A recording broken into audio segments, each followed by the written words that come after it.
So hello and welcome back to Click Video Magazine. It's our first episode for 2017. Hopefully a new look, shorter, sharper, quicker episodes, new studio, new lighting rig.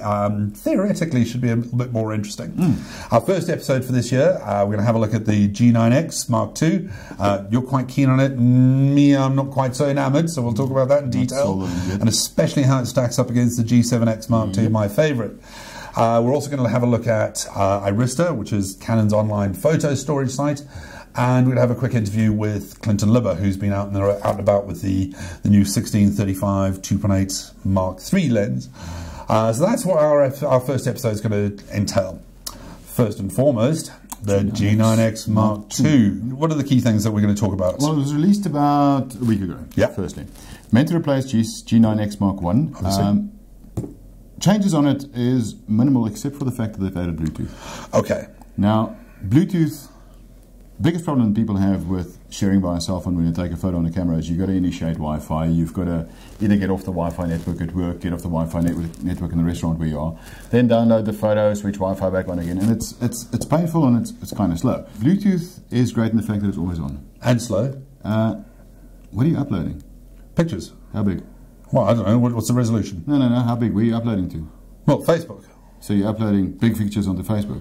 So this doesn't do full res images via Bluetooth. I'm just, you know, for me, I'm not always connected to a Wi-Fi. I'm using cell phone data. Yeah, for sure. G7X Mark II, hit the Wi-Fi, one touch button, open camera connect, image comes along, connect, got the image, everything fantastic. Do a little bit of tweaking, share. Okay. So then I'll connect either using the cell phone data or connect using the Wi-Fi. So with this one, because Bluetooth is on, you open camera connect and you take your photo off. All right, okay, that's quicker. Yeah, all right, I'll give you that. Quicker.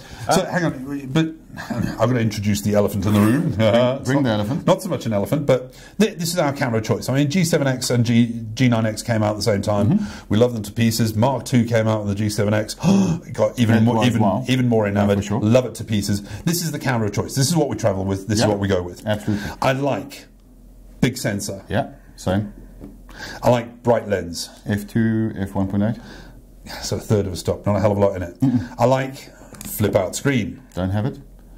Okay, well, all right. I like, you know, nice big pop-up flash. There's a flash on this one as well. Okay, all right. RAW. Yeah. Manual adjustments. Yeah. F-stops, apertures, etc. Ring control down. Okay, so there's not a hell of a lot. That's quite a big size difference, yeah? It's a humongous size. So there's not a hell of a lot in it in terms of specifications. So it's really only about flip-out screen more than anything else. Yeah. Battery life, is this better? Battery life, very similar. This will be a little bit better because of the Bluetooth, because you don't have to go and hunt for a Wi-Fi signal. Okay. Bluetooth will connect. But the reason for the size difference is this is 4 times optical, this is 3 times optical. Flip-out screen on the back, yeah. Now, flip-out screen, vloggers. Yeah, okay, the vlog, I was going to say to that. Yeah. Look, they love it because you can put it there, you can vlog, video yourself, do whatever you want. This one, no flip-out screen, but not aimed at the same level of people. Sure. The video quality is the same between the two? Video quality exactly the same, full HD. Remember that when we upgraded to this one, where did we come from? S120. S120, yeah. S120 is here. That's not a S120. We never really gave G9X a chance because it slipped into the bottom of the G series range, the premium camera range. Right. Sensor size, color reproduction, everything is exactly the same between the two. Would you give this an edge in terms of high ISO performance? No. With a third of stop brighter lens? The edge is minimal. Okay. The edge is minimal. The fact that I can slip this into a shoe pocket. I like that a lot. Where you can't do it with this. This you need a pouch to carry around with. It's a little bit bigger. The crux of the matter, price difference between the two? $2.5 grand. Sure. Is that $2.5 grand better? I think it is. Okay, is it going to sway I'll buy that. Is it going to sway my purchasing decision? If I've got a limited amount, yeah, I'm going to go this way. Yeah. Especially for somebody that's now realized, hang on, my cell phone takes good photos, but I need a little bit more. I need more control than what I have on the cell phone. Sure. So you've still got manual, still got RAW, still got a big sensor, still got a bright lens, just a smaller package. Your real sacrifice there is that flip-out screen. I think it's predominantly the guys who like videoing themselves or taking photographs of themselves. But you know, I like the flip-out screen. You know, in a crowd looking over people or that sort of low angle view shooting flowers. I want to give that G9X a whirl. I can't say I'm too enamored about the whole Bluetooth thing. I get it. I get the idea behind it. But connectivity is what Canon's all about, and obviously that leads us. It's the sharing. It's the sharing. It's the sharing. Sharing's the big thing, and that's the big. You said sharing is caring, didn't you? No. Sharing is the big thing as far as Canon's concerned. Absolutely. Moving forward. Yeah. Which it leads us perfectly into our website, Irista. Irista we built. Correct. Built by Canon, Irista.com. The link's going to be at the bottom of the end of the video. Yeah. It's a website where you can upload your photos from. Okay. Gives you 10 gigs of free storage. You're immediately going to say it's not much. It's not a hell of a lot. From a pro photographer point of view, that's like really not a hell of a lot. 50 megapixel files from our 5DS. Yeah, big files. I'm going to fill that very, very quickly. But that's not what we're going to use it for. But I'm sharing images. I may as well share on Facebook. You share on Facebook, but you can download from Irista to Facebook. Fair enough. So you upload full size to Irista. Full size? Full size to Irista. Okay. In RAW if you really want to. Okay. Share to Facebook. Alrighty. From Irista. Irista will downsize and scale to Facebook's requirements. Okay. Now, what I was saying about the pro photographer. Imagine you're going to see a client. You hold out your laptop and you say, "Yeah, this is my portfolio." Interesting. Instead of sending him to Facebook and he's looking at showing an album of images on Facebook isn't brilliant. But putting a portfolio together on Irista, you can do a slideshow. Absolutely. And then send a link to a client. They can have a look at it. Much higher resolution files. If you go, hang on, I took that photo. What camera did I take it with? Arista saves you EXIF. Okay. It's not restricted to Canon cameras as well. You can also use phones. No, we want anybody to share. Cool. Great thing.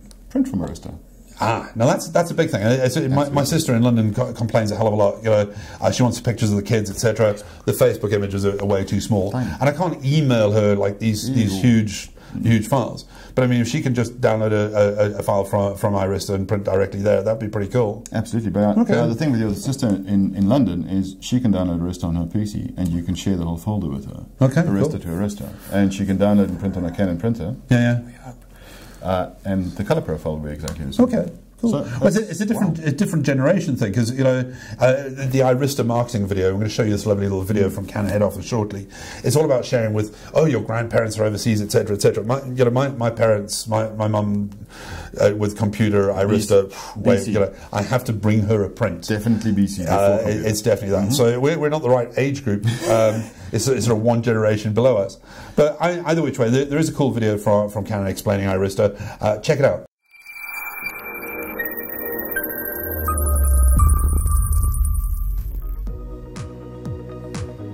Irista is an online storage system for photos, and it's really helpful. I don't have time to store and organise files, but Irista automatically tags them so I can quickly sort through them. And there's 15 gigabytes of free space. And once they're on there, I can access them anywhere.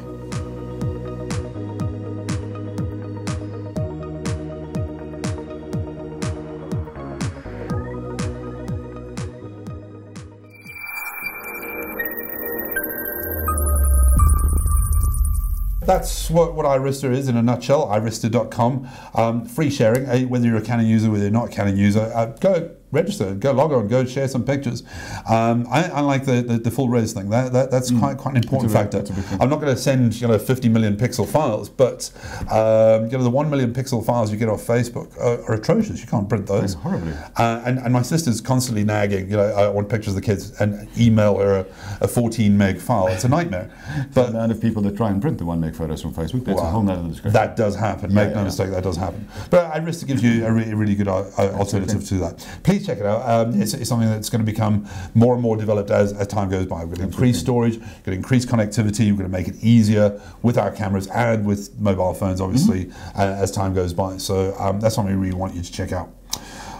Right, so that's it as far as what we wanted to argue about. As they said, not really arguing. I'm jury's still out on G9X for me as far as that's concerned. The final thing, the 1635 2.8. Now, both of us at the end of last year, we had a look at all of the new products that were launched in 2016, and top lens for both of us came up with the 24-105 F4L Mark II. An astonishing piece of glass, a really good lens, a really good kit lens for the 5D4, and will become a kit lens for 5D3s, obviously moving forward. I think putting that in the same league as a kit lens is just, it's an insult. Yeah, it's a kit lens. It's an insult to the lens, but anyway. Yeah, fair enough, but it really is an astonishing thing. But somewhat sort of lost a little bit of publicity behind the scenes was the 1635 2.8 Mark III, which was considered an incredible upgrade from the Mark II. And we actually, I haven't played with it. I've played with it a bit. I managed to have it for about sort of 5 days, and like, wow, this is pretty damn cool. Then handed it to one Mr. Clinton Lubbe, stole it. who dashed off to Australia. He's recorded a nice little opinion piece for us on what he thinks, what his first impressions of using the 16-35 2.8 in the field, and the field being Australia. Nice place to throw it at. He's never been a big fan of wide angles. He's a portrait photographer. So I had to get him to start thinking out of the box, not just in terms of landscape, but using a wide angle zoom for people in situ. So yes, he's a portrait photographer, yes, he's a people photographer, but shooting with a wide angle giving you that idea that you're not just about head and shoulders beauty, not just about a full length type of thing. It's also about full length in an environment. And let's see what he had to say. He recorded this video for us, which is pretty cool. Let's check it out.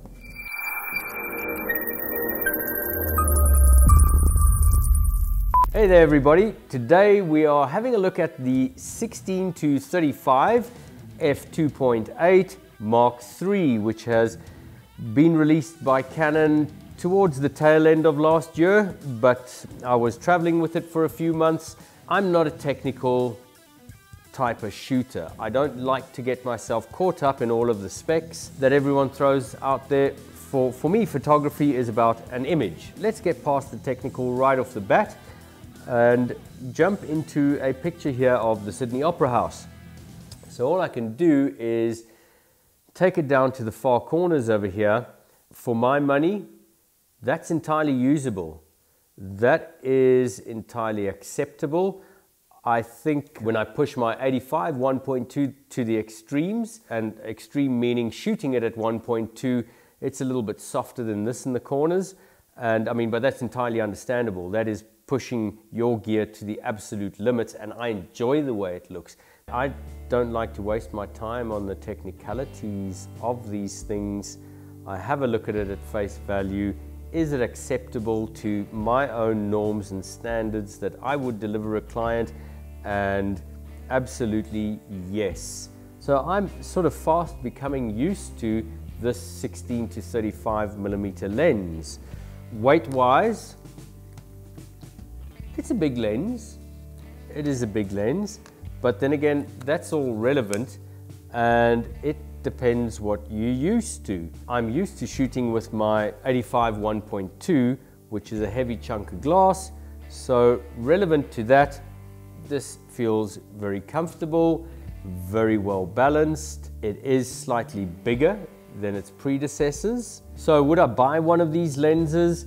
The only reason why I wouldn't is because I don't do enough of that type of photography. If I were into more sports action, and if I had the opportunity to get out into landscapes more often, then absolutely yes. I think this is a go-to. I have no qualms about its quality anywhere from 16 through to 35. I shot with the 35 prime, the f1.4, and going through my pictures afterwards, there's nothing that jumps out at me. The 35 1.4 is great. It obviously offers you different things with depth of field, but in terms of having a look at quality and comparing the images, I put them side by side, and for me, there's really nothing worth talking about. So in conclusion, don't take my word for it. Go out to your nearest camera store. This is a major upgrade on previous versions. So if you're in this league, don't hesitate. Go for it.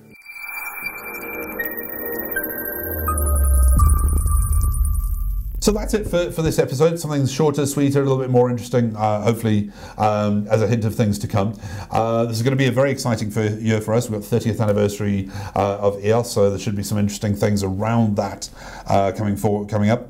That's it for this episode, our first one for 2017. Brighter, sharper, interesting, cooler year, hopefully. Shorter year. Shorter year. The fact that we're already a month away from our last episode, it's going like grease lightning. But a hint of things to come. Thanks very much for watching. Please subscribe, click on the link below. We'll let you know once we've got some new info on a monthly basis. Cool.